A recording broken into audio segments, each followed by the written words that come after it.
নমস্কাৰ বন্ধু বান্ধৱীসকল, মই কবিতা দাসে আপোনালোকক মোৰ এই চেনেলটোলৈ স্বাগতম জনাইছোঁ। মই আজি আপোনালোকক গেন্দা ফুল কেনেকৈ ৰোপণ কৰিব পাৰি তাকে দেখাম।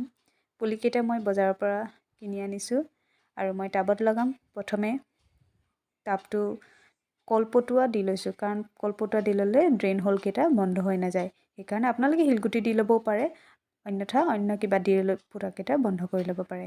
আৰু লগতে খেৰ দি লৈছোঁ, যাতে মাটিখিনি দিয়াৰ পাছত যাতে গেট হৈ নাযায়।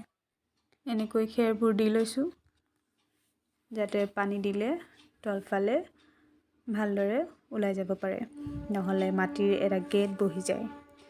খেৰখিনিৰ ওপৰত অলপ কোকোপিট দি লৈছোঁ, দেখিছেনে? কোকোপিট দি ল'লে মাটিবোৰ কোমল হৈ থাকে। কোকোপিটবিলাক ভালকৈ গুড়ি কৰি দিব। দি লোৱাৰ পাছত মোৰ লগতে মোৰ মায়ে সহায় কৰি দিছে। মায়ে প্ৰথমে মোক শিকাইছিলে কেনেকৈ ৰুব লাগে। মই মাক দেখি দেখি শিকিছোঁ, কিন্তু মই ভিডিঅ' কৰি থকাৰ কাৰণে মই কৰিব পৰা নাই। মায়ে কৰি দিছে। সেইখিনি ভালকৈ গুড়ি কৰি লৈছোঁ। ইয়াত কেঁচুখাৰ আৰু কোকোপিট অলপো মিক্স কৰি দিয়া হৈছে। মাটিখিনি গুড়ি কৰি দিলেহে পুলিটো ভালকৈ ডাঙৰ হ'ব পাৰে, নহ'লে ডাঙৰ হোৱাত অসুবিধা হয়, শিপাবোৰ বাঢ়িবলৈ কষ্ট পায়। এতিয়া পুলিকেইটা ৰুই দিয়া হ'ল, দেখিছেনে? সৰু সৰু পুলি টাবটোত ৰুই দিয়া হৈছে। এতিয়া পুলিটোত বেছি পানী যিহেতু দৰকাৰ নাই, সেইকাৰণে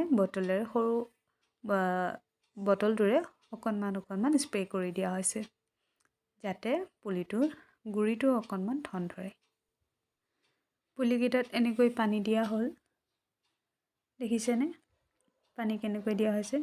বেছি পানী দিলে পুলিটোৰ গুৰিটো গেলি যাব, সেইকাৰণে কম কমকৈ দিয়া হৈছে।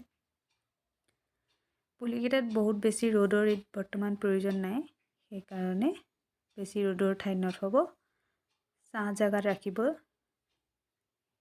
4-5 দিন ছাঁ জেগাত থোৱাৰ পাছত ৰ'দলৈ লৈ আহিব, কাৰণ গেন্দা ফুলত যিহেতু ৰ'দৰ প্ৰয়োজন, সেইকাৰণে মই অলপ ছাঁ জেগাত ৰাখি থৈছোঁ। 5-6 দিন ৰ'দ নপৰা ঠাইত থোৱাৰ পাছত 20-25 দিনৰ পাছত এয়া ফুল ফুলিল, দেখিছে?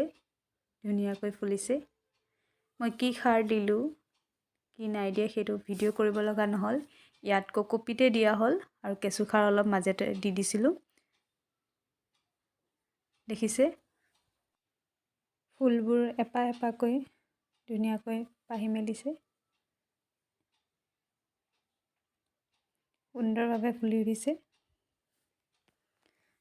টাবটোৰ সৈতে মই দেখাই দিছোঁ।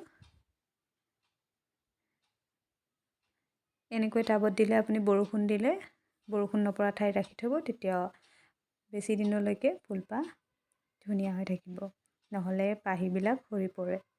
পানী পালে পাহিবোৰ বেয়া হৈ যায়, সেইকাৰণে টাবত লগালে ফুলবোৰ অলপ দিন বেছিকৈ থাকে। মাটিত লগাবও পাৰে, মাটিত লগালে কিন্তু উঠাই আনিবতো নোৱাৰি, সেইকাৰণে টাবত লগালে অলপ দিন বেছিকৈ ফুলি থাকে। আকৌ নতুন নতুন কি ফুল লগাম আপোনালোকক দেখাই যাম। ভিডিঅ'টো শেষলৈকে চোৱাৰ বাবে ধন্যবাদ।